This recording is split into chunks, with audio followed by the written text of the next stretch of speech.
August 1st, 2021. Emily and Dara sit down to record an episode of The Swamp and... ... You know what that means in the olden days. Tee-hee-hee. It means we're sitting down to record an episode this week on the infamous 2008 film, Mamma Mia. Infamous? I would just say famous. Is infamous? Because I feel like infamous means like kind of bad, right? I don't know. Or like in a negative way. Iconic. Iconic. This is The Swamp. Stands for some whack-ass movie podcasting. And this month, we are going to bring to you some musical-related movies. And we're really excited. And honestly, we just debated for like 20 minutes whether we should open with singing. And you should be glad to know, in the comfort of wherever you're listening to this, that you didn't have to hear us sing. It'll honestly probably happen at some point during this episode. Like, yeah. But... we could have done that too, and we didn't. Yeah, so you're welcome. But so we're gonna be talking about Mamma Mia. If you didn't get our little intro bit, it's like when she's reading the letters. Okay, can we talk about for a second though, like how she's reading her mom's sex diary? I would have burnt that thing as soon as I don't even care that there were no explicit sexual descriptions in there. I would have been like, this is such an invasion of privacy, and I'm burning it. Right. Sophie is so invading her mother's privacy by reading her diary. I watched this last night with my mom and my sister Alyssa, and Alyssa had the great point of bringing up the fact that Sophie is honestly the villain in this movie. She does some of the most out-of-pocket shit. Yeah, I wrote, this is messy, and she asked for it. Like, as soon as shit starts to hit the fan, I'm like, what the fuck did you think was gonna happen? Like she passed out during Voulez-Vous, and I was like, honestly, good, Sophie. Get humbled. that scene when they were all like, I think I'm your dad, and she's like, holy shit, what? I'm like, you invited all three of them. What do you think was gonna happen? They can figure out basic math, Sophie. They know you're 20 years old. But I love, so we chose musical month because we were just kind of brainstorming movies we wanted to do, and this I think was maybe kind of the origin point of wanting to do musicals month, because I know this movie is like super like comfort movie, totally a regularly watched movie in your household, because your mom and your sister, it's like your go-to like Saturday night wine and a movie. Oh yeah, 100%. Movie, right? I don't think I had really seen it as much as you. I had seen maybe like bits and pieces when it was on, like if my parents were watching it or something, but I definitely think that the first time I ever fully watched this movie all the way through was with Cole Amadeo, and because this is like his favorite movie. So for a while during college, I like squatted in Henry's apartment. I like didn't pay rent, but I like did the dishes, and Henry and all his boy roommates like kind of quasi let me live there. So I shared a room with Henry and his friend Cole, who we went to high school with, and Cole is just such like a funny enigma of a person. He's like a frat boy business major, but he like loves The Little Mermaid, and he loves Mamma Mia. So whenever it was like movie night and he was like, can we please watch Mamma Mia, and everyone would be like, are you fucking serious? Deadly. And he'd be like, yes, we're getting drunk. Yeah, he's like, we're getting drunk and watching Mamma Mia. Like I'm not having it any other way. So I think in college was the first time I watched it all the way through. That's crazy to me. Yeah. And then I just remember you and your mom and your sister threw this amazing Mamma Mia watch party one time where you like made all these like Greek inspired foods, and we had Greek themed drinks, and your mom had blue candy because the Greek flag is blue. Like it was so like down to a T, thoughtfully organized, and it was so fun. I just remember, like, everything was so thematically inspired, and it was a really good time. And so I definitely think Mamma Mia is the perfect movie to, like, do a big watch party for. It's 100% so fun. Agree. I don't think there's, like, a movie that's quite the caliber of fun that this movie is.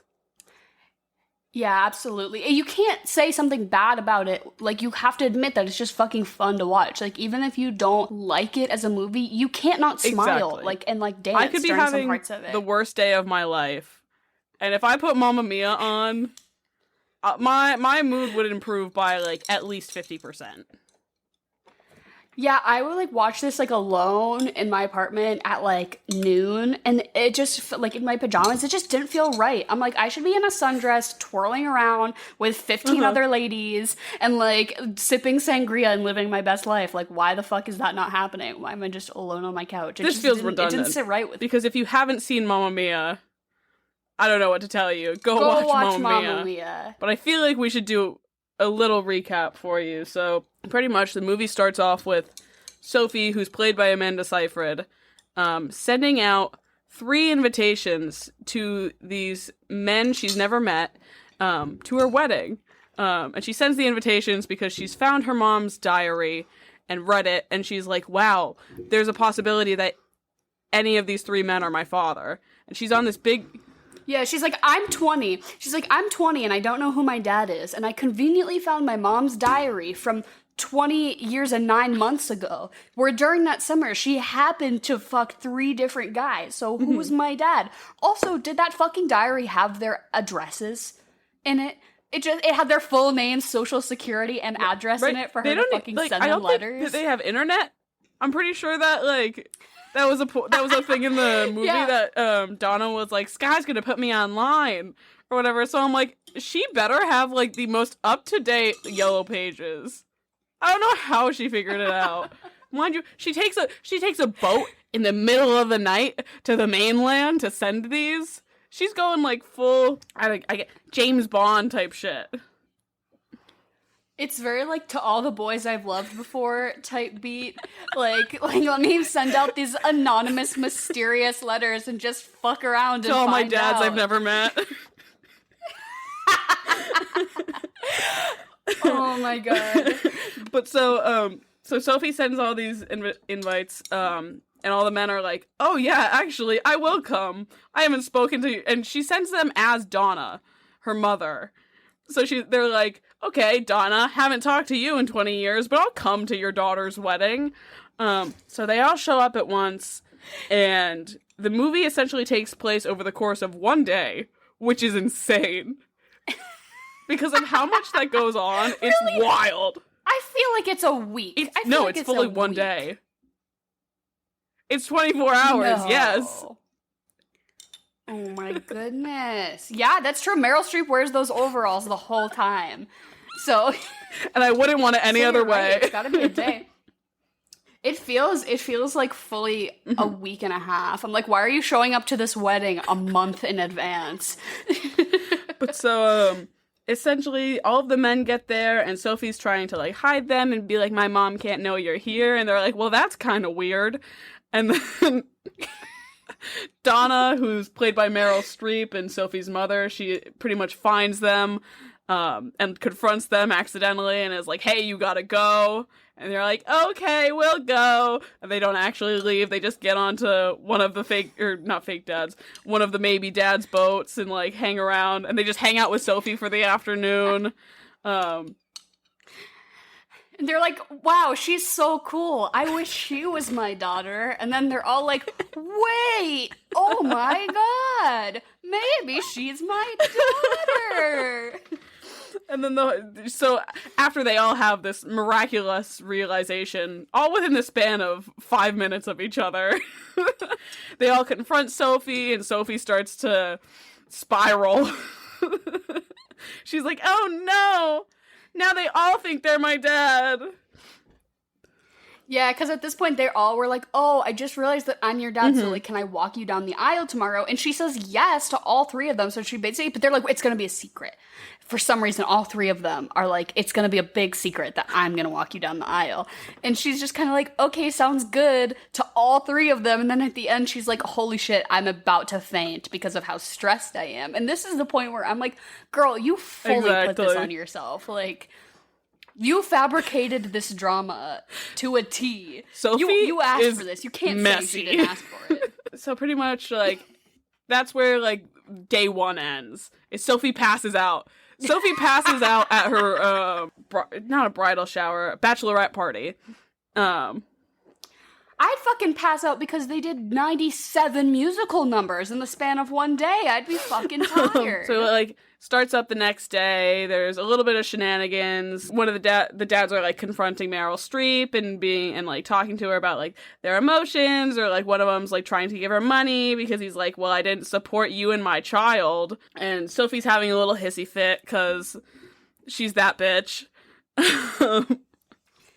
Because it's the day of her wedding, and all she can think about is her maybe dads.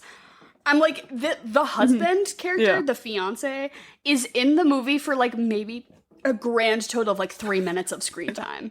This whole movie is dedicated to her, like unlocking the mystery of who is her dad. I'm like, you're not focused on the This right is my person favorite right mystery now. film, though.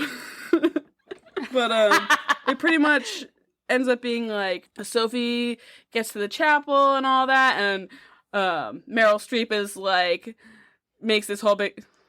Well, Meryl's like, I'm gonna walk you down the aisle. Basically, she's like, I realize what you did here.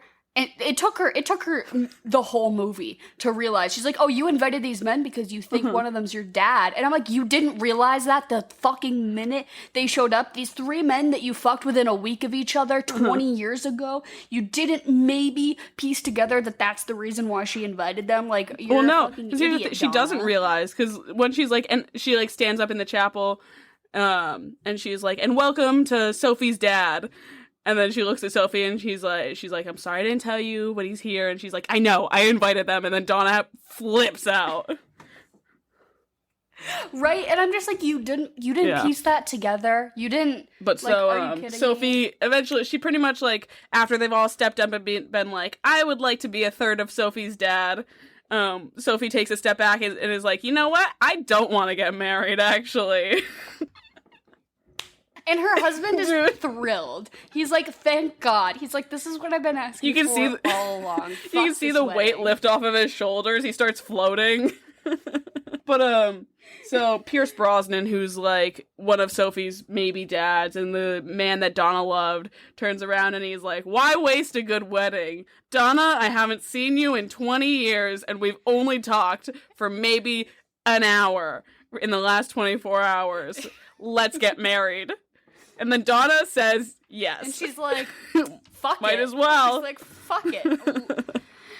And so then they get married and they do the whole wedding, and then it's a lot of fun, and they sing ABBA through the whole movie. Every time some plot point happens, they have an ABBA song that pairs somehow perfectly with it. But this movie is so fun. I feel like that's the most we can say about it, really.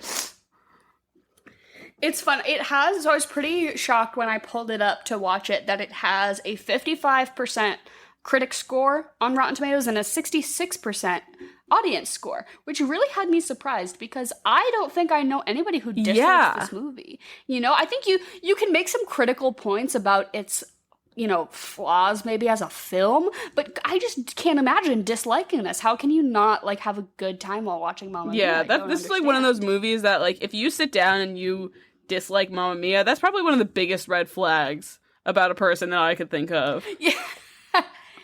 Right, it's like people have their red flag movies. Like if a guy says his favorite movie is like Pulp Fiction or like Fight Club, you're supposed to take that like as a red flag or whatever. It's a red flag if he doesn't want to watch Mamma Mia, or if he goes out of his way to. Girls, if your boyfriend hates Mamma Mia, dump him. Girls, if you're looking for a single man in the greater Boston area who loves Mamma Mia, boy, do we have The Bachelor for you. Cole Amadeo, we're promoting you on the pod.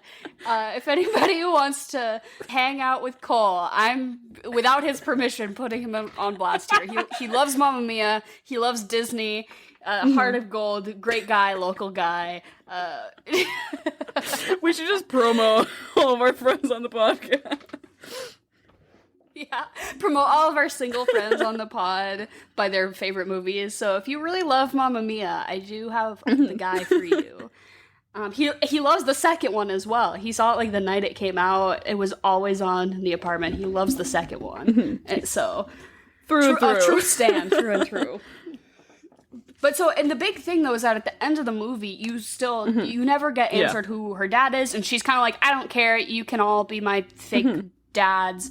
And that's the end of the movies that you're kind of just like, oh, they're all gonna sing and dance ABBA together, and it's gonna be a really good time. But okay, so I need to ask, who do you think her dad is? Okay, so I just purely based on genetic science. Right? That's what I was gonna say. Two blondes can make a blonde. But blonde Meryl Streep, and both Sam and Terry have brown hair. A blonde and a brown hair do not produce a child with the wavy, blonde, golden locks that is Amanda Seyfried. Only two blondes could have made that child. And that is all I have to say. Also, if you look at Stellan Skarsgård's kids in real life, if you look at, like, Bill Skarsgård... Alexander Skarsgård, the Skarsgård... the Skarsgård children actors, you could put Amanda Seyfried in that mix and tell me they were siblings, and I would Do you think it's fucked up that Donna, a blonde, got with Bill, a blonde, and created the ultimate blonde? The ultimate blonde, which is Amanda Seyfried. The wavy, beachy blonde hair in this movie is unbeknownst to any other film ever created. The beachy hair vibes, the blonde beachy waves are just unmatched in this movie, and it could only have been created by two blondes. I'm sorry, I don't make up science. That's just how it works. So I'm saying it has to be Bill, because I don't know. They just look the most alike to me. Is that what? I'd say it's Bill. I feel like Sophie is, I don't know. She just has, like, almost, like, from a personality standpoint as well, I can see her leaning more into the Bill side of things than, like, nervous little sweet Harry or something like that. Or, like, Sam, who, honestly, if you ask me, Sam is kind of the most boring dad. I was gonna ask you to rank the dads, and for me it goes Colin Firth, then Stellan Skarsgård, then Pierce Brosnan. Mostly because Pierce Brosnan he can't sing. He's the Russell Crowe of this movie. Pierce Brosnan is to Mamma Mia as Russell Crowe is to Les Mis, which, not to spoil anything, but we will be covering that movie coming up, and I have a lot to say about Russell Crowe's bad singing. Another Amanda Seyfried movie. I think after we do Les Mis, she will be our most covered actress, because we did Jennifer's Body, and now we're doing Mamma Mia, and we're going to do Les Mis. She might be our most frequent character. Well, we did give Ewan McGregor an entire month. A whole month. But I mean, like, without pointing like she's insane in this movie. First of all, she's a great singer, beautiful voice. But Les Mis, she hits dog whistle notes. Like, I can't hear it, but we'll get to that in a couple of weeks. She sounds like a clarinet. She sounds like the upper register of a clarinet. That's not even a human. They just dubbed in piccolo whistles. But she does sing. I was gonna say she does sing real good in this movie.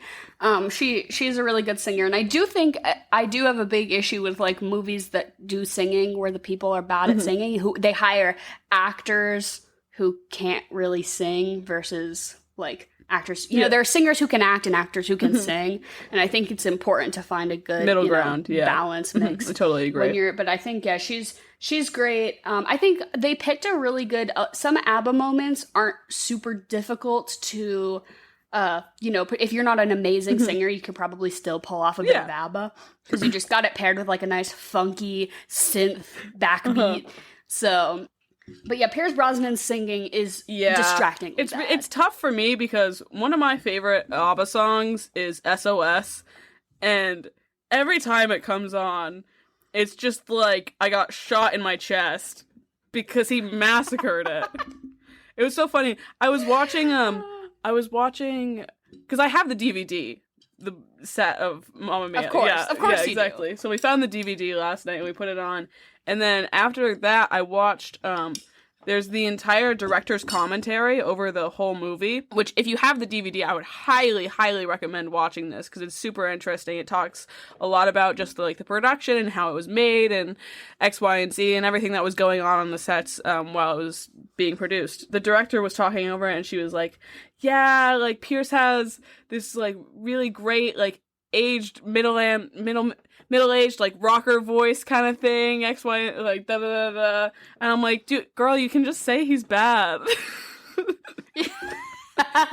Just be honest. Like, he was, Oh my god. I think that's amazing that you watched the whole director's commentary. I know it was directed by a woman, which is pretty cool. That's kind of rare, especially for, like early 2000s type movie. So that's cool. Because especially it was a huge success on Broadway. So this was a Broadway musical first in the early 2000s. The director was one of the women that created like the actual Broadway musical. So they had like a real hand in making the whole thing.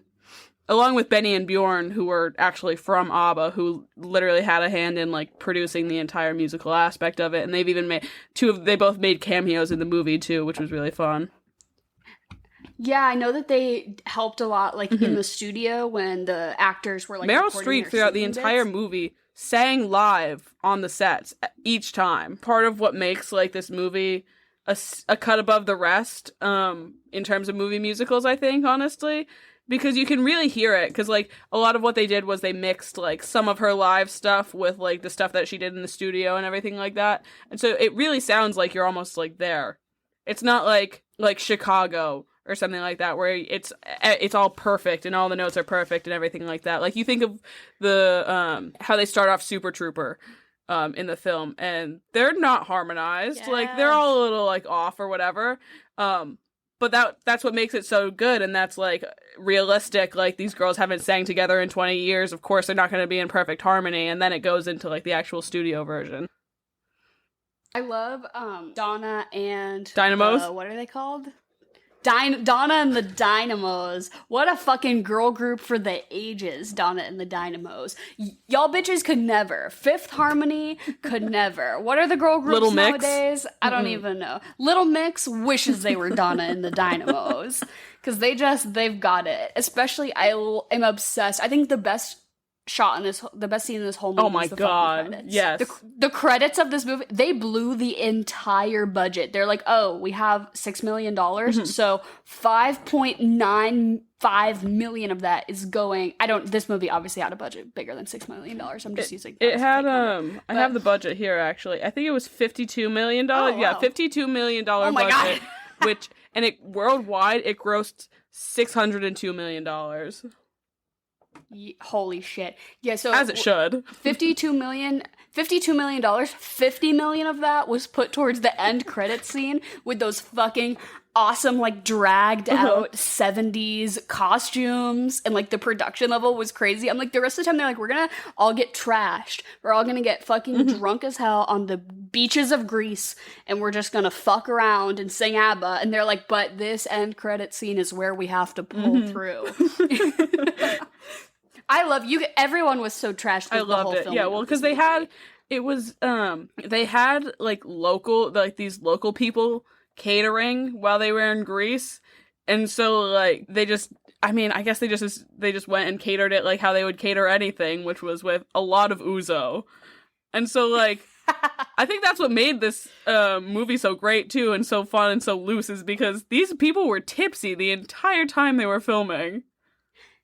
But even, like, canonically within the context of the actual plot of the film, they are drinking. Yeah. It's a wedding. Oh, yeah. So they're, like Donna and Rosie and Tanya, they're sipping champagne in the morning. There are people drinking all through the afternoon on the boats. They're drinking at the bachelor party. They're drinking at the wedding. Like it just makes sense for these people to be a little off their rocker. And it's funny, too, because, like, there are definitely some shots, like... I remember my mom pointed it out when we were watching it yesterday. It's like when all the men come up to see Donna singing Super Trooper, you can just like see it on like Stellan Skarsgård's face. I'm like, he's a little wasted.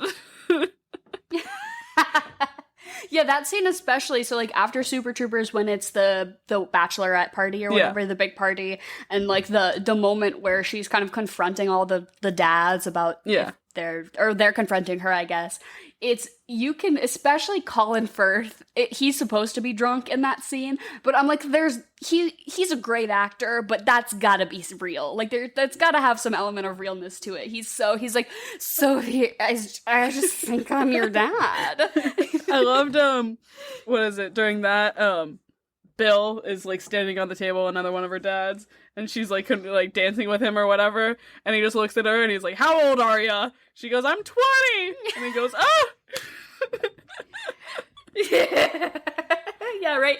Right. The moment it all hits them, I love that. I think the casting for these dads is also like the casting in this whole movie is so Oh my good. God, yes. And I do think the three dads are perfect because they are just different flavors of the same white man. You know what I mean? Like they're all just slight variations. They're like the Pokemon evolutions of each other, like the evolutions. It is very reasonable that any three of these men could be her father because they all look fairly. At some points, I couldn't really tell Colin Firth and Pierce Brosnan apart. They just kind of look like in passing by scenes. I was like, wait, which fucking one was that? Like they really do. Yeah. They're just like middle-aged white men. The only one you can really Stellan Skarsgård stands out because he's like blonde and he was like wearing a fucking Hawaiian shirt the whole time. But also the dynamic between Donna, Rosie, and Tanya, immaculate. I do not think they could have got that with any other three actresses. Oh, no. It's like fucking amazing. I know Michelle Pfeiffer was up for it wouldn't the have been the same Donna as well. Yeah, I know there were a couple people also like for Sophie, Emmy Rossum, and good, I don't know. There were like a couple different. Same. It just Amanda Seyfried and Meryl Streep look like mother and daughter. Like it works. It just looks right. They just have those beachy blonde waves. It just makes Meryl sense. Streep was the first one to sign on to this, which I love.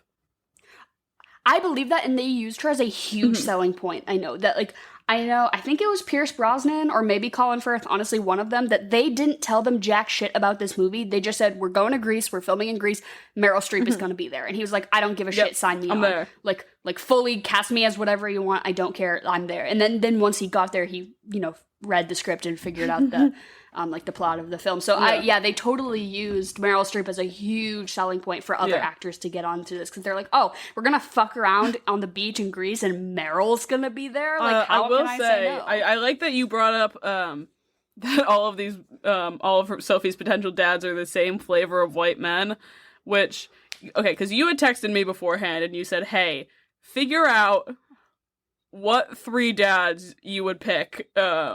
I guess like in the scheme of like playing your three dads in like a movie sort of thing. Like, I'm like Sophie. You're gonna self-insert. Yeah, you're gonna self-insert as if you're gonna self-insert fan fiction as Sophie and Mamma Mia, but you get to cast your three dads. So I'm really, because you told me that you thought a lot about this, and I'm not gonna say I thought a lot about it, but when I came up with that question, I thought it would be a fun thing to think about. I definitely went a little hard with my considerations of who gets to play my maybe dads. I want to hear yours first. I feel like I hit the nail on the head in terms of the same flavor of white men. I really had to put Ewan McGregor in the mix. That's really good. Everyone here knows how we feel about Ewan. Who was I to not put him in the mix? And then along with that, I have Ralph Fiennes. Love him. I think he's outstanding. Okay. But my top tier dad, the one that I would want to marry my fictional mother, Meryl. Yeah, you're Sam. You're the Sam of it all. Stanley Tucci. Oh my god, that's amazing. Did you know that Stanley Tucci and Colin Firth are going to be playing gay lovers? I did see that. Yeah, Supernova. Film? It looks heartbreaking. Yeah.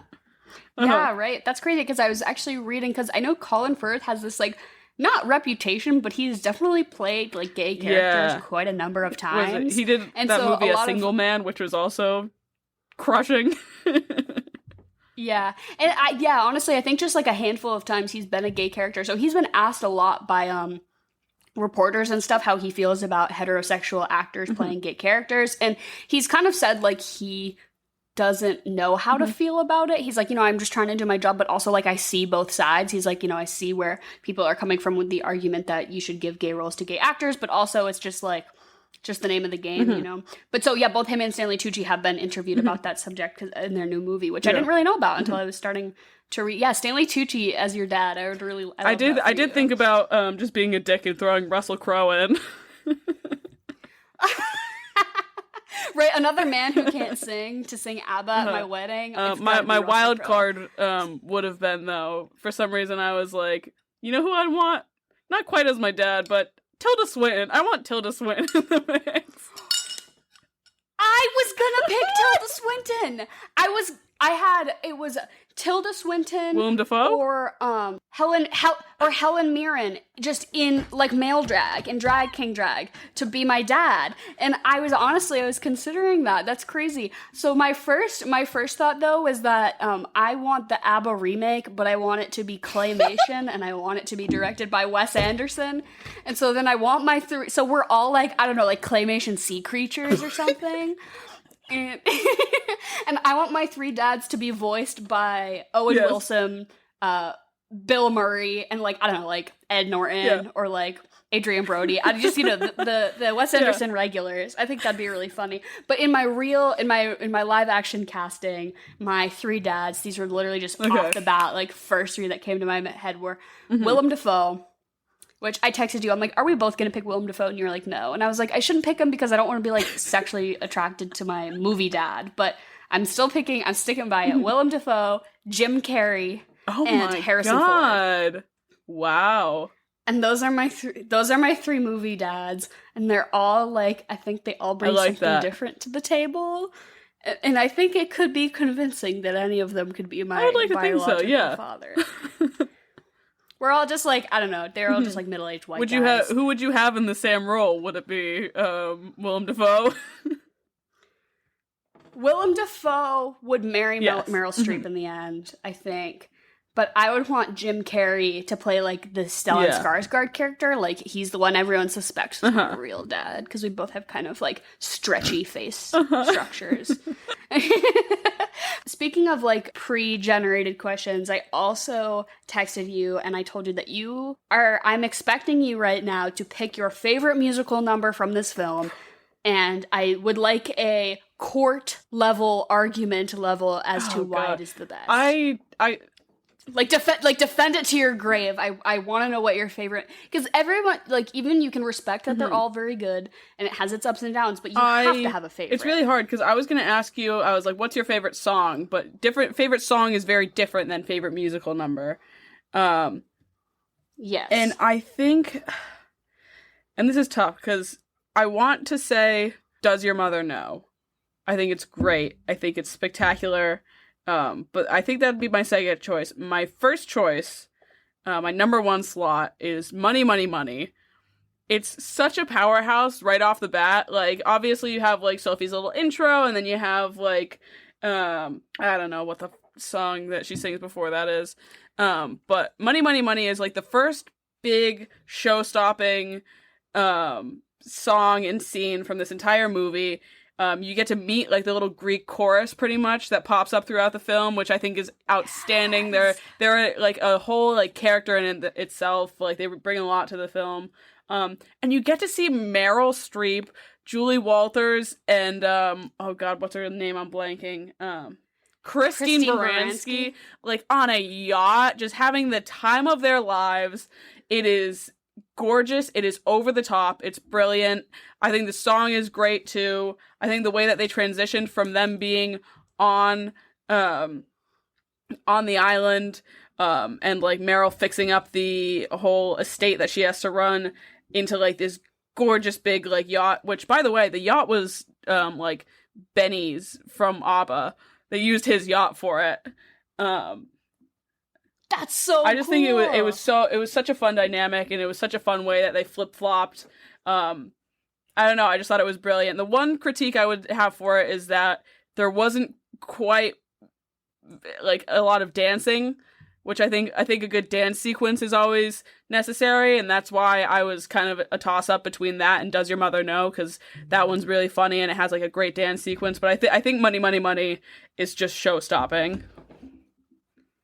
I love that. That's such an excellent choice. I definitely agree it sets the tone for the movie. Like, you know that this is about to be a romp and a half when Meryl busts down on money. It's like the first full-length musical number, too, and they're switching locations. You're really getting the vibe. I think I had that down as, like, my contenders as I was, like, taking notes throughout the movie. So what's yours? Which one I wanted to pick. I think it's kind of a cop out to say dancing queen, right? Because it is it's the peak of the movie. It's, you know, the height of the action and the intrigue and the interest. I just love the beginning where Meryl is all distressed and she's like laying in her bed, and then her, you know, her two friends, Rosie and Tanya, are kind of like dicking around and trying to cheer her up, and I love that, and then it cascades into this huge full cast dance number. I just think that's really good, and it's, you know, the peak of the movie. It's the best part, but I think that's a cop-out. Can I put in a tidbit? So I will say just one thing that really adds to that for me, and I totally agree. It does feel like a cop-out, but that is a brilliant scene. Is that a lot of a good handful of the women that you see on the dock and like dancing during that are a lot of the locals that were from the island, and they all learned the song and the dance, and they were just in the movie, which I think is great. That's so fun. I love that. I love when like places have like local casting calls, like they're filming something in like fucking Worcester, Mass, and they're like, who wants to be in the background of this movie? And you're like, hey, that's my neighbor. Like, that's my neighbor in the background of American Hustle. But okay, like, what the enlighten me to your favorite. But so I have to say, like, you did say that there's definitely a distinction between your favorite song and your favorite musical number, but I have to be a little bit biased. I can't even say I can pick a favorite ABBA song because they're all so fucking good, but Lay All Your Love on Me has always had such a place in my heart. I think I listen to that song like on the regular. It's on all my playlists. I'm just obsessed. I will say that the scene in this movie is a little horny for me. Oh, it's perfectly horny if you ask me. That's why I like it. I don't want it from the man. I don't want it from the husband. I just want to see Amanda Seyfried writhing around on the beach. Like, that's all I want. Okay. Because genuinely, like, a lot of people will, like, joke around and be like, oh, this, like, X, Y, and Z was, like, my sexual awakening. No, when I say that this scene in the movie made me realize that I was interested in girls, I am not lying. And, like, I commend you for it. That's fair. That's an amazing bookmarked choice. In my brain now. She's in that bikini, right? Like, she's just, like, against those rocks on the beach, just, like, throwing her body against it. She's so hot. I think this is her best moment in the movie where she's really just, like, owning it. She's commanding all of her star power. I think her voice really lends itself to the song. I want to thank her. Thank you, Amanda Seyfried. I owe you one. And, like, you know that new M. Night Shyamalan movie about the beach that makes you old? This is the beach that makes you do perfect choreography with all of your bros. Because when those guys come out in their little flippers and they go out onto the thing, they're all doing handstands, like, in perfect coordination. I cannot. I love it. I'm obsessed with it. They're all like, we're like these ripped hot guys, but we're like in flippers and we're jumping into the water in perfect unison. I just love it. It's got to be the one that brings me the most joy. I just, like, honestly, I was looking online about, like, drinking games, because I know there's a lot of, like, drinking game related, like, Mamma Mia online, like, lists you can find, because it's just a fun movie and you got to be a little tipsy. Oh yeah. Like, if that's your vibe, like, I just love drinks with Mamma Mia is such a good 100%. Vibe, a good feeling. So I was looking up like drinking games to see what people were saying, and there's a million out there, and all of them are like, every time she says dad, every time, you know, yada yada yada. And I just think you gotta scrap all the formalities, and every time your body involuntarily starts dancing a little bit, you gotta drink, and you'll be trashed halfway through. I swear to God, I'm alone in my apartment in my pajamas, and I was, like, shaking my ass and, like, wiggling my shoulders a little bit, and I was like, ooh, I'm just, like, fully dancing alone in my apartment by myself to this ABBA music, but I can't not. Like, I physically cannot help myself from dancing. So if you're gonna do... Right, so if you're gonna do a drinking game, just, like, every time you kind of find yourself, like, getting into it and kind of doing a little body roll, you gotta sip your drink, because it's just... It's what ABBA would want. Right? And so, not to just roll out these questions, but I was also really considering, and I asked you before this to consider, if you're gonna do a jukebox musical, it doesn't have to be like the ABBA plot or the Mamma Mia plot or anything. It doesn't have to be related to this movie, but I think it was fucking genius that they do So ABBA good. with this. It just feels so right. It's amazing. The songs have enough like consistency where it feels complete, but diversity where you can apply them to different situations. I think it's awesome. I love a jukebox musical. Like we've covered Moulin Rouge, which I think is fucking amazing. Saturday Night Fever with the Bee Gees, like, is so good. So if you were to do a jukebox musical movie, what artist would you pose? This might be coming the subject. a little out of left field and a bit of a shocker to those who have listened to this podcast before, because I've talked about how I specifically did not listen to this artist, but I've had a renaissance. I've had a reawakening, and I'm gonna go with the Talking Heads. I will say they might be a little too quirky for a musical, but also I think that is one thing that could make it really good. And they've got enough songs like that stick out that people know, same as like Dancing Queen or like Mamma Mia and things like that. And they've got a super deep catalog, which you also need for a jukebox musical. I think there's good vibes, and I think that you could definitely tell a story there, and I think there's some of their songs are a little are ambiguous enough that you could really kind of like make it work and throw it into whatever plot you decide. Yeah.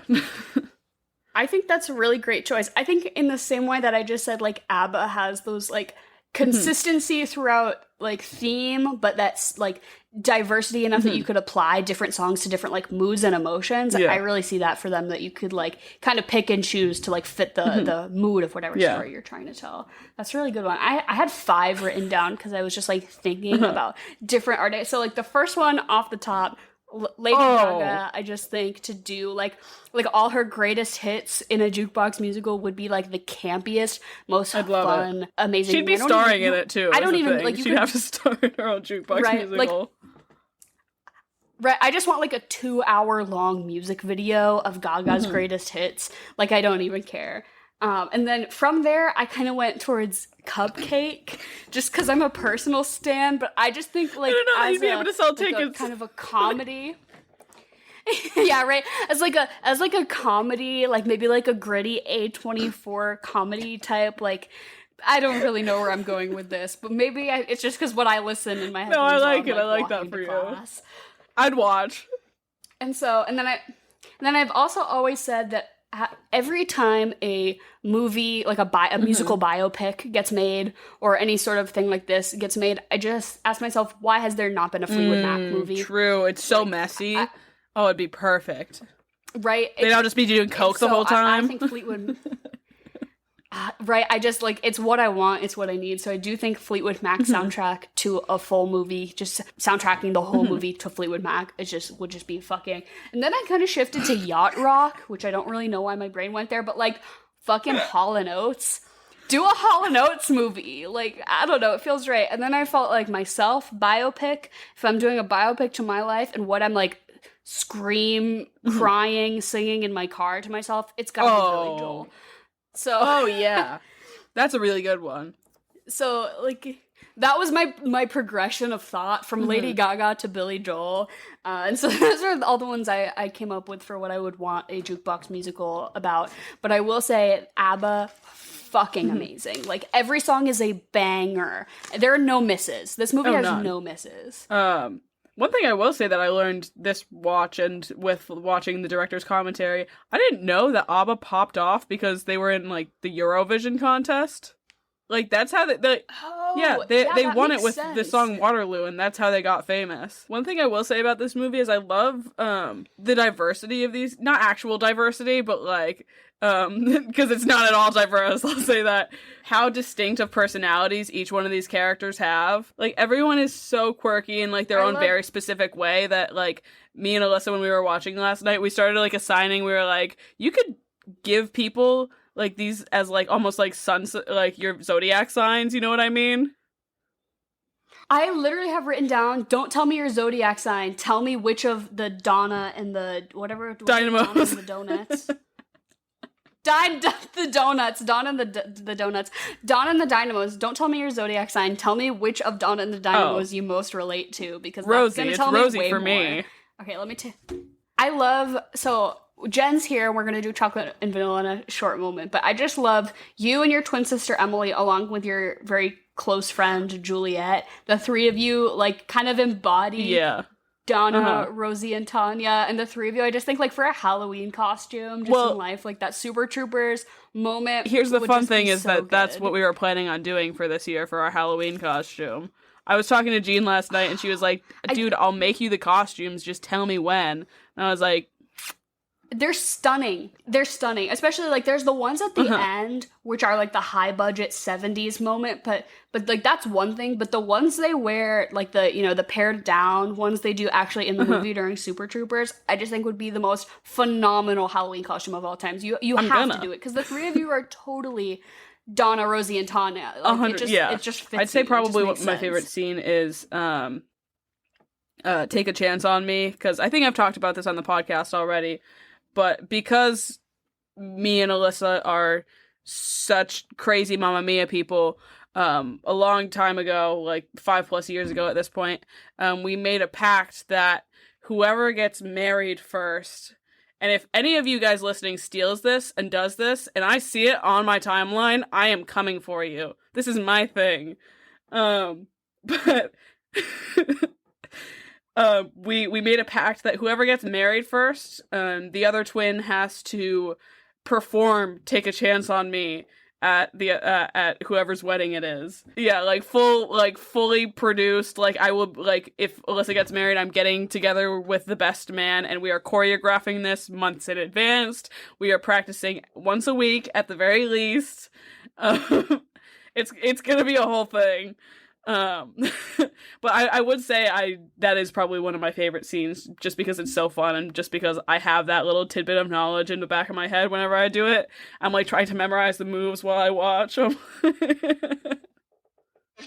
All right, so we are blessed with Jen's presence once again this week for Chocolate and Vanilla. It's sort of a thing we do in the middle of episodes. My mother, also our intern, she provides a lot of fun, factual information and research to the podcast. She's amazing. Please buy our merch so we can pay her maybe someday. We could buy her a nice scented candle or something. But Jen comes in each week and we play a fun game called Chocolate or Vanilla, where she just asks us 2 questions, and we say which one we like more. So the titular example is chocolate or vanilla, and we go through a list of things. Does this week have a theme, Jen?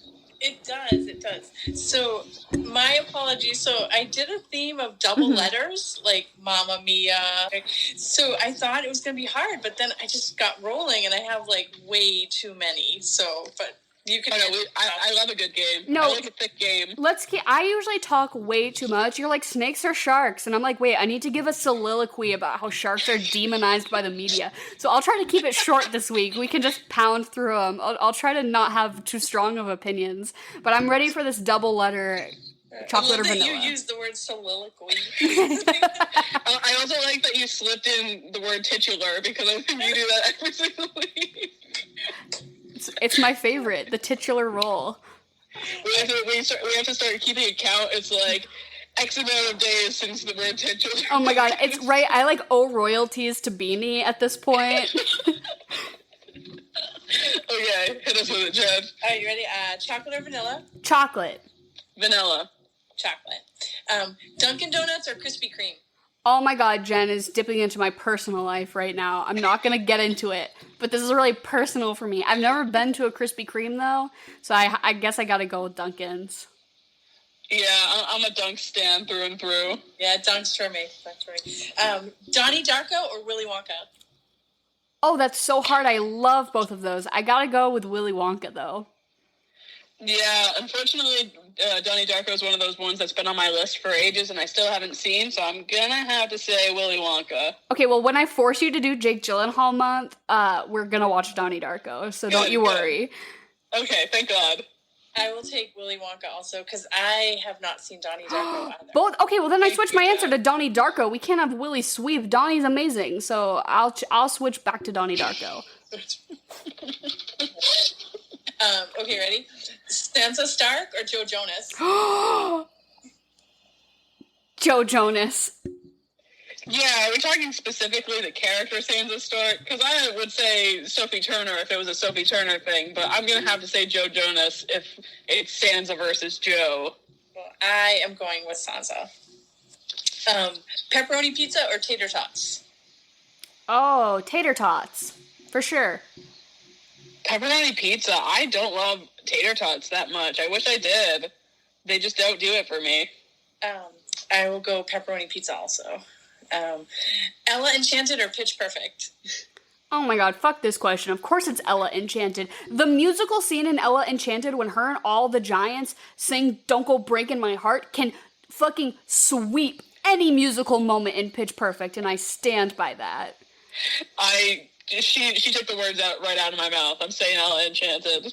All right, I'm going to say Pitch Perfect. So we were watching it the other night. Of course you were. Here's a fact about my parents, especially my dad, is that every time Pitch Perfect comes up on any surface, my dad will play it from the beginning. And I tell people it's his favorite movie, and he's like, don't tell people that about me. But it's fucking true. It's true. Gary's favorite movie is Pitch Perfect, and whether he wants to say it's The Departed or whatever, it's not. It's Pitch Perfect. He's seen that movie. He has seen that movie 100 times. I promise you. We were watching that in the Olympics, and like, you know that scene where Anna Kendrick like does the dance move where she like lifts her one boob? I'm like, I just think that's the best dance move ever. So was this our check-in with Gary for the month if he actually listens to the podcast? There's no test. A hard no. Chocolate chip or Rocky Road? Chocolate chip. Gotta go with a classic. Rocky Road. Ooh, chocolate chip. Emily, can you tell me? Wait, just a ton of different stuff in your ice cream? Like, yeah. The more the better, yeah. Emily, I like a lot of different textures there to work with. I like a complexly textured ice cream. As someone, like marshmallows in your ice cream. as someone who has worked at an ice cream place, can you please tell me, for the love of God, what is the difference between Rocky Road and Moose Tracks? I think Moose Tracks, from my understanding of it, and I specifically scooped Gifford's ice cream. I want everyone to know I scooped Gifford, so maybe it differs from place to place. But Moose Tracks, I think, has peanut butter in it and like a peanut butter swirl sort of thing in it as well. And Rocky Road is mostly just like a fudge swirl and like chocolate chips, I believe. Are there no marshmallows? Someone correct me if I'm wrong, but... Are there no marshmallows? I think marshmallows and nuts, right? I don't know. That's always really haunted me. That is a really good question, honestly. If someone has, like, the actual answer, please, like, DM us and let us know. Okay, you ready? Bobby Brown or Millie Bobby Brown? Millie Bobby Brown. I'm also going to say Millie Bobby Brown because one of my favorite forms of entertainment is the memes of her being homophobic. Which is just not the case, but it's one of my favorites. I'll go with Millie Bobby Brown. Pride and Prejudice or Sense and Sensibility? Pride and Prejudice. Yeah, Pride and Prejudice. Yeah, same. Beauty and the Beast or Brother Bear? Brother Bear. Ooh, yeah, Brother Bear. Donny Osmond to the grave. Wait, was Donny Osmond in that? No, who was the... Donny Osmond did Mulan. Yeah, Donny Osmond was in Mulan. Who played the bear in Brother Bear? I think it was Joaquin Phoenix. Joaquin Phoenix! No way. Yeah, that's who it was. And everyone was like, this is a movie about Native American people, and you cast fucking Joaquin Phoenix, which is fair. Hold on. Let's see what Google has to say. But Phil Collins did the music for that, which Brother Bear came out before Tarzan? Or after? After. But both Yeah. soundtracks equally slap. Joaquin Phoenix played Kenai. Yeah. Ridiculous. Love that movie. Bilbo Baggins or Mad-Eye Moody? Bilbo motherfucking Baggins went on a journey and a half to get that ring, so Mad-Eye Moody didn't do jack shit. So I'm gonna say Bilbo. To the grave, I will stick with Bilbo. I'm gonna admit something that Dara's gonna yell at me about, is that I haven't seen any of the Lord of the Rings or Hobbit movies or anything like that. Actually, I did see one of them.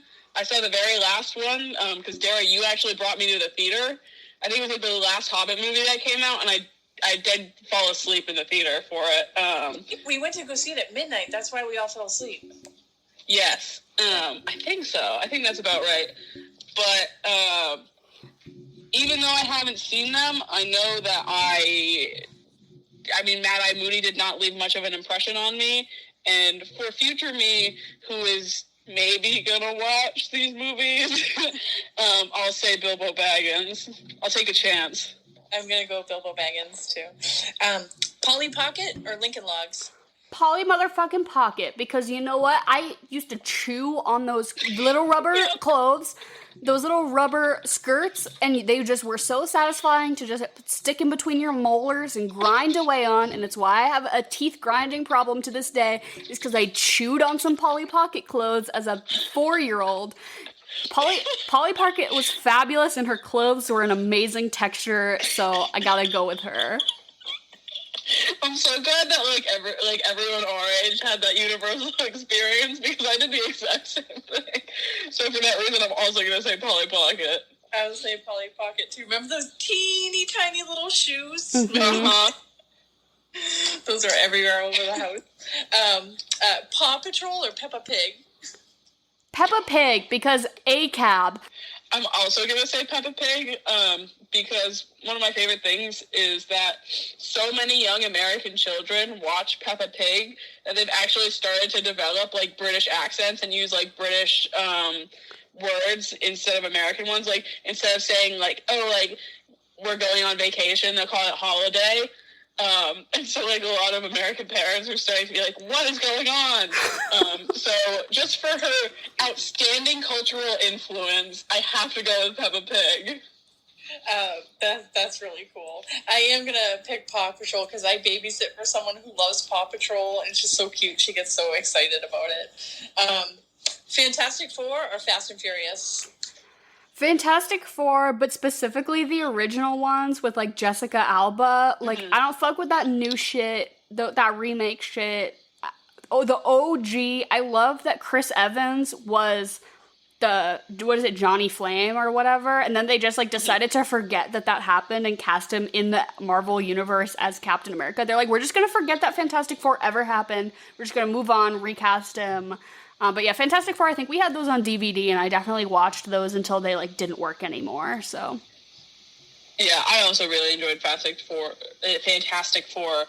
when I was younger, so I'm going to go with that as well. All right, well, you know, I always pick Fast and Furious franchise every time I Fast and Furious.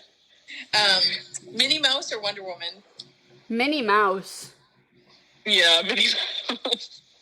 I'm going to go Wonder Woman, but the OG 1977. Oh, okay. I thought you were talking about Gal Gadot. Yeah, I'm like, as far as I know, Minnie Mouse isn't a Zionist, so we're gonna pick Minnie Mouse. Guardians of the Galaxy or Karate Kid? Karate Kid. Yeah, Karate Kid. I remember we saw Guardians of the Galaxy, and I was never impressed. Not once. There, I said it. Ooh. People love that movie, and it never did anything for me. It's just the soundtrack. People just had never heard music from the 70s before. And then they're like, this right. Marvel movie is really good, huh? I will go Karate Kid also. Gone Girl or Mad Max? Gone Girl. I just watched Mad Max for the first time like 2 weeks ago, and it was really good, but I have to also go with Gone Girl. Yeah, I'll say Gone Girl too. Snow Patrol Chasing Cars or Kesha TikTok? Kesha? We're going with Kesha. Mm-hmm. Yeah, Kesha. All right, I'll say TikTok too. Last one. Bruce Banner or Peter Parker? Peter Parker. Peter motherfucking Parker. Every day. That's my boyfriend. Spider-Man. My friendly neighborhood boyfriend. Yeah, I'm also going to go with Peter Parker. Yeah, same. Peter Parker for me too. Yeah. So that's it. That's them all. Thank you. That was good. Yeah. I like that one. What is it called when things have two of the same letter? Alliteration? I liked your alliteration. Awesome alliteration. What's a J word that means like good for Jen? Like, I don't know, jammin' Jen? That was bad. But thank you for joining. Also, we're going to try to make it a regular habit to post the chocolate or vanillas up on our Instagram. So later this week, probably sometime this weekend, if you want to check out our Instagram and vote on what you prefer for these alliterations. We'd love to hear your opinions and report back on what the final winners are. So definitely keep an eye out for that. Thank you so much, Jen, for joining us, as always. You're welcome. I was going to say, if anybody wants to come up with a theme, I would roll with it. Ooh, yeah. If for the future, if anybody's like, we really want chocolate or vanilla to be about sports, well, we're not going to do that. That's for fucking sure. But if you come up with something interesting, then maybe we'll relay it over to Jen, and she will come up with a nice list of things. Also, please let us know if you play chocolate or vanilla. A good handful of you have commented to us that you play chocolate or vanilla like in the car or with your friends or whatever, and that's so sweet and we love it. And I always tell Jen, and she says, "Aw, that made my day." So please let us know. All right, thanks, guys. Love you. Love you. Bye. All right, so before Jen popped in for chocolate or vanilla, I believe we were talking about your connection to Donna and the Dynamos. Yeah. What would be the most epic Halloween costume of all time. And it took me up until this watching of this movie to realize that Julie Waters, who plays Rosie, Yup. is fucking Molly Weasley in Harry Potter. And this whole time, like, I realized it like 5 minutes in. I was like, oh my god, I just don't think I've ever watched this movie sober before. So I was like, oh my god, that's Molly Weasley. And then every time just she opened her mouth, all I could hear was, Ronald Weasley, how dare you steal that car? I am absolutely disgusted. Oh my god. Every time. She's amazing. A great character actor. She's amazing. I just think that she always plays that, like, humble, down-to-earth, kind of, like, homey, every woman kind of character, like, relatable, working class type beat. I don't know, she just nails that every time. And I love that in this one. She's, like, a cookbook author. I love the little details they throw in about the characters that, like, that didn't need to be there. And it didn't take any, like, time or anything to just add it in. But I will say, do you, like, I don't really love to use the word queer baiting, but do you think it's totally queer baity that they make her fucking fall for Bill at the end? Because I'm like, she gives me the most immaculate lesbian vibes of any movie character almost ever, and then you're gonna fucking make her fall for Bill at the end? She's my favorite queer aunt. I wouldn't say it was queer baity, but I do think that it was something that could have been a lot more interesting in terms of the film. I'd say they misstepped with this one a little bit, because here's my thing, is that Harry, who is one of Sophie's potential dads, it ends up being gay in the movie. But my whole thing with that was, like, if they didn't tell me, I wouldn't have known. They, like, you know what I mean? Like, there was that scene where Bill and Harry are, like, on the boat talking about, like, the night they had last night, like, after, like, Sophie's bachelorette party, and Harry's talking about how he realized something last night or whatever, and it was him, he realized that he was Sophie's dad, but the way Bill takes it is that, oh, he realized he was gay last night kind of thing. And I was like, I never read him like that, really. There was, like, the only thing that they really gave you up until that point was, like, this shared look at this guy that he was dancing with the night before, and that was about it. But I could have clocked Rosie as a queer woman from day one. But yeah, I agree, and I get that they're doing the whole, like, you would have never guessed, and turns out, haha, he's gay. And he does make a comment, like, oh, I only have 2 dogs, like, I'm not married, I just, me and my dogs, whatever, and, like, that's fine. But yeah, I totally agree if you're gonna, like, I don't know, give some sort of inkling of anything. Just, and make them both gay. Why do you need to only have one surprise? I guess it was, like, gay character in your 2008, movie? but... Like, I don't know, I guess... Yeah, I don't know. I just felt like it just make it make sense, you know? And to make it make sense, Rosie is a lesbian woman. She's a chef. She's a lesbian chef. Yeah, exactly. It reads me. so right. Okay, do we want to get into Fuck, Marry, Kill? Because I feel like we're edging there. Because this is really... I think this is our most difficult game of fuck, marry, kill to date.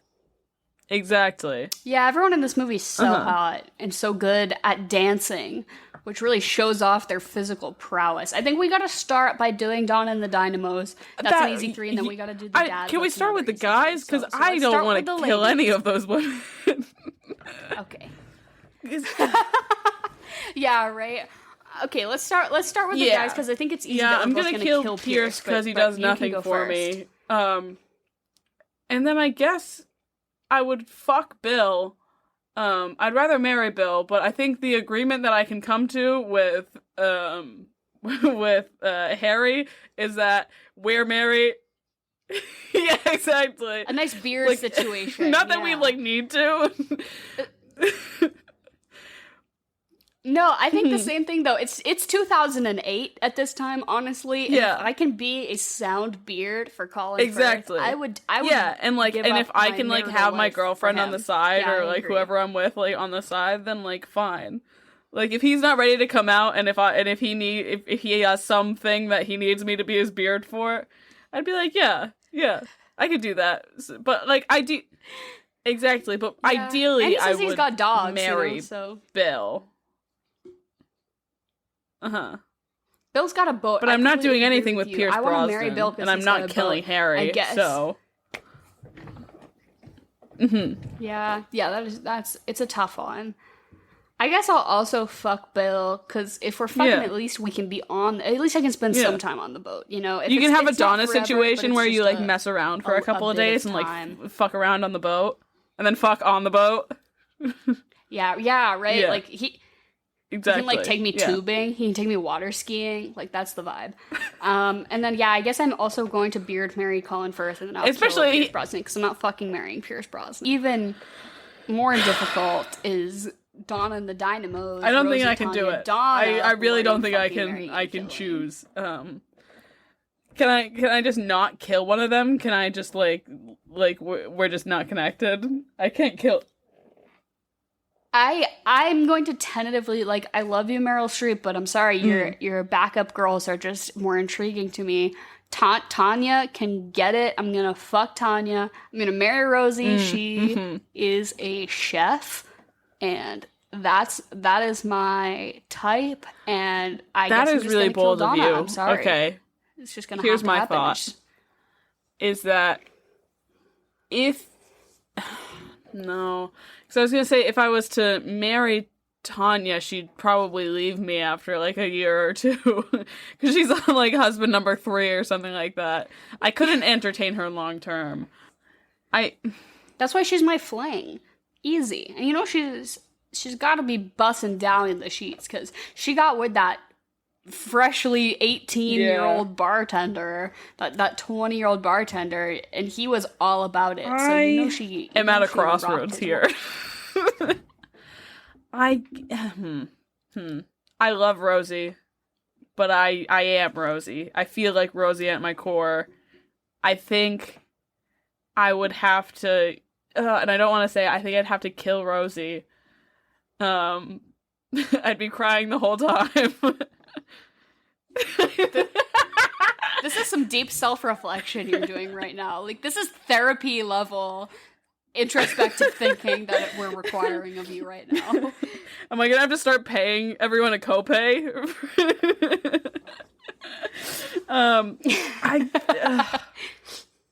Okay. No. I changed my mind. I don't think I could kill her. I think I would have to honestly just hang out. I'd fuck Rosie. I'd marry Donna, and I'd kill Tanya. It's really hard. I don't stand by this at all.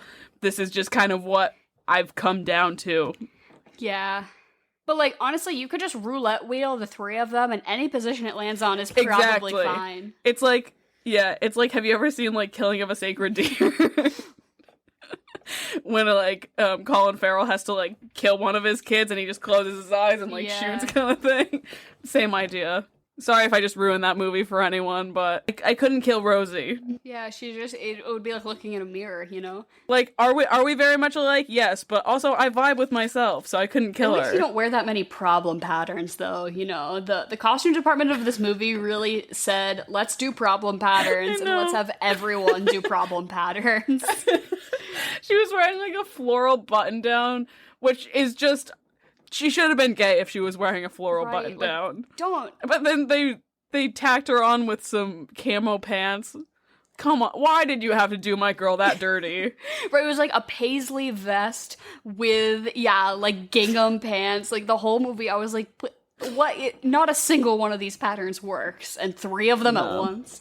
So what should we do? Okay, full movie picture. I can't. That's so hard. There's so many people. I think I'm gonna kill the boyfriend though, because that's easy right off the bat. Yeah. He means nothing to me, and also I think Sophie needs to go out into the world and live her best free life. So I'm gonna kill the boyfriend. Same exact idea. I agree with you 100%. Honestly, I still think I'm marrying Rosie because I think that she's just really gonna do it for me in life. She's a cookbook author. Clearly, she's successful enough that people in Greece are asking her to sign the cookbook. Like, she's doing okay for herself. And also, she can make me dinner every night, which is the one thing I don't know how to do for myself.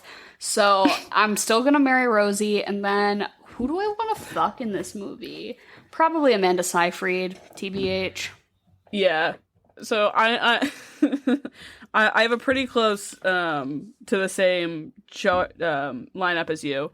So I am also going to kill Sky. Also, his name's Sky. Yeah, right. His name should be Hugh. He looks like a Hugh to me. So I'm gonna kill Sky because he does nothing for me.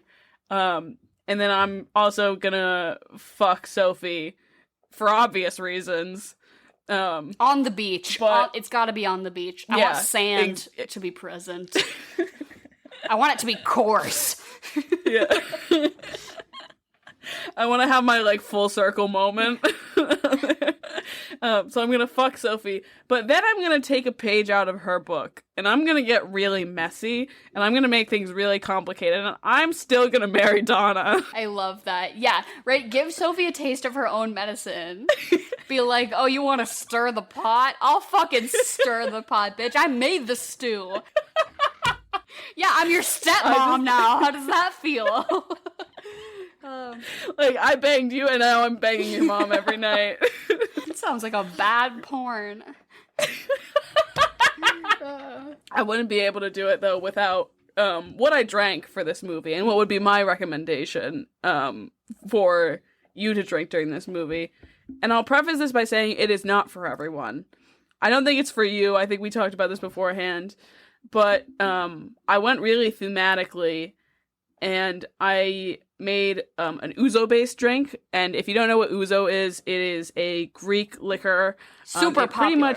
I think the Greeks love this shit. It's like their tequila. It's the tequila of Greece. I had an ouzo lemonade spritzer, pretty much. And so what it is, well, first of all, ouzo tastes a lot like liquor, like black licorice kind of thing.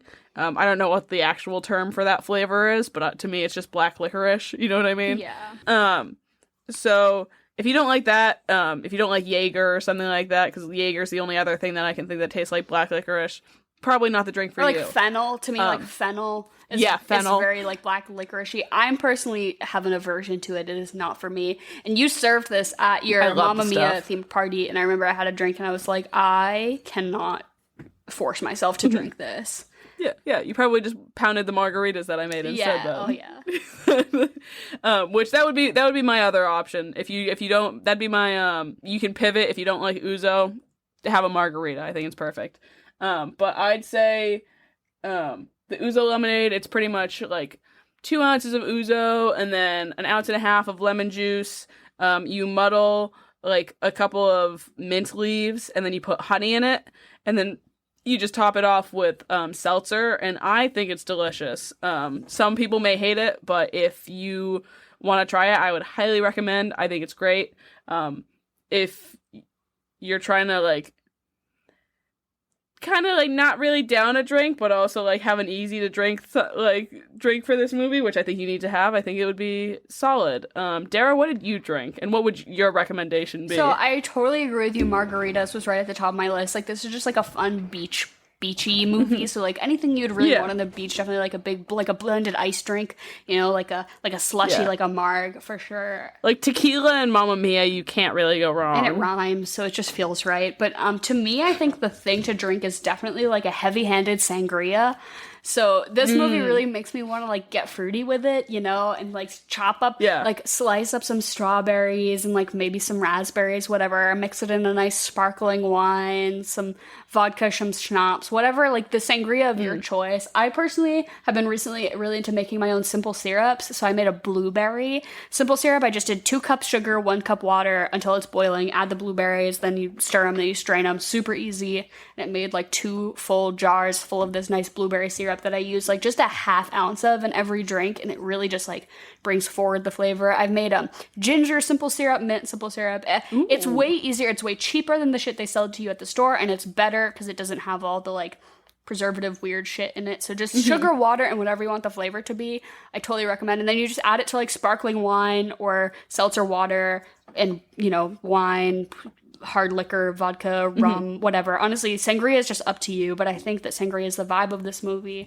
And then for food, I think it's just pretty generic to say Greek. Do a kebab, a hummus moment, like Mediterranean, big like hummus like plate. seafood, like shrimp maybe. I don't really know. Yeah, I'm trying to think of what we made for our, because this is the first time we've had like, I've actually had a themed party for the movie that we talked about. Yeah, I remember there were kebabs and there were these really good like Mediterranean seasoned shrimp that you had made, and it was very like a Greek salad too, kind of thing. I think you have to be very like pita and hummus type cheese board spread. Yeah, tzatziki. You gotta definitely have to get like some tzatziki. Some cucumbers and like tzatziki dip. Hell yeah. This is one that I would say you definitely have to be thematic with it. You can't like half-ass They it. also though they do have the wedding, and during the wedding they like bring out the food and they're eating a lot of oysters, which personally not my jam, but if you like oysters, I think this movie would be great. Go for it. Like pound some oysters during. And they also have like a huge roast like chicken or something that's really beautiful. Yeah. That they show in this movie. So if you want to kind of go the wedding theme and do like kind of like a wedding-y type spread, I don't know why you would go that hard, but go for it. I'm not gonna stop you. You can make like a little basic like sort of like cake like they have. Like I wedding know there's, cake. like, A little wedding cake would be super cute. I also which it looked like it had a lot of fresh fruit on it and things like that. I was gonna say this movie makes me want like sweets for some reason. Just the whole vibe of it makes me like want like a piece of cake or something. So yeah, definitely like a fruity wedding cake could be a real vibe. So what would you follow this up with? Because for me, it feels like there's only one obvious choice is to go with the sequel. Like, I know I don't love to tell people to like watch something that's so similar, but Mamma Mia is such like this entity in itself. I personally have been racking my brain to find like something good to follow it up with, and the only thing I can say is just to watch the sequel. So I think that's fair. But I can also see how at the end of this movie you might have the desire to not continue the excitement. You know, you might want something a little different. So the two that came immediately to my mind were the Spike Lee film She's Gotta Have It, which is about the main character. Her name is oh my god, wait, I love this. Yeah, her name's Nola Darling. She's the main character, and she's kind of entertaining these 3 guys in her life who all kind of bring something different to the table. So it's about her and her 3 like lovers and how she kind of navigates that whole situation. There's also a really great Netflix TV show which was also directed by Spike Lee based on the movie, so I recommend watching the movie and then also, you know, dip your toes into the TV show if you enjoyed it. I really did, and so this is a very smart thank you. Second film, because it is like Donna and she has these 3 men who she, you know, was entangled with in the past, and it's more about like the repercussions of what had happened during that summer kind of coming to fruition, whereas this movie is about like it is the Mamma Mia Here We Go Again of Spike Lee movies, if you will, where she's kind of she has these 3 boyfriends and she's just kind of dealing with that. So I felt like that, you know, 1 girl, 3 lovers as the theme made a lot of sense. I love that a lot. And then kind of to take a hard turn for like bad bitches singing through the power of friendship. Obviously Sister Act. You gotta get in like you and your girls jamming out to some fucking shit that's unifying you through the power of song. And not quite the same vibe as Mamma Mia, but if you're going for like a musical, no, I'd love like a girl boss, lady power musical movie moment, definitely go for Sister Act. Those are my two suggestions. Oh fuck! How did I not think of that? Genius, because Sister Act is probably one of my like top 5 favorite movies. That is gorgeous suggestion. It's not like this is a very heavy-handed musical, and Sister Act is very subtle, and it's whoopee, and I feel like it is very close to the same amount of fun that you get from Mamma Mia. Absolutely, but it's just in a different way. So those are my 2 suggestions. What would you give this out of 10? I feel like I already know your answer. I feel like I've talked enough about how close to my heart this movie is, so I have to give it a 10. It's one of those, like, does it actually deserve a 10 in, like, the scale of, oh, how good is this movie? No. But it's a 10 to me. And I could watch this, if I was going to watch one movie for the rest of my life, I would probably pick this movie, because I've already seen it, like, tens of hundreds of, not actually, but, like, so many times. That's amazing. That's crazy to me. that this is, if one for the rest of your life. It's my... That's true. You would be dancing for eternity. Movie. You would just be busting a move for all of... I would not be mad about it. Yeah, I'd say I've probably seen this movie, like, reasonably 30 times, so... I think this is... What Emily is to Mamma Mia as Dara is to National Treasure. Exactly. I feel. Exactly. Like, I'm gonna have to give this... One of those things. I hate to, like... burst my bubble. But I'm gonna give it a 7 out of 10. I think all 7 of those points that's go fair. for like pure vibes, fun. I don't think I would like throw this on intentionally if I was looking to really watch like a movie, like super. Maybe I'd like have it on in the background while you're like cooking or something. It's really fun. You could definitely throw it on, and whatever, if it's on TV, like whatever point it's starting at, it doesn't really matter. Exactly. Like if it's just on. But to me, it isn't. It's not like greatest films of all time type level stuff, but it is a lot of fun. The singing's fun. ABBA's great. So 7 out of 10 for me. Yeah. That's a very fair rating. So for the rest of this month, we'll be hitting you with some musical themed movies. We're pretty excited about it. Hopefully we'll get in some of the ones that you guys have been asking us to do as well. We always try to take your suggestions into consideration. So if you ever want to send anything into us, hit us through our DMs, on Twitter or Instagram at The Swamp Pod. Our email, theswamppod@gmail.com. Our TikTok, please check out our TikTok, which is The Swamp Podcast. Our website, theswamppodcast.com, where you can find our merch, all that jazz. Let us know what you think about Mamma Mia. Let us know who you would fuck, marry, kill for Donna and the Dinos, the hardest question ever asked.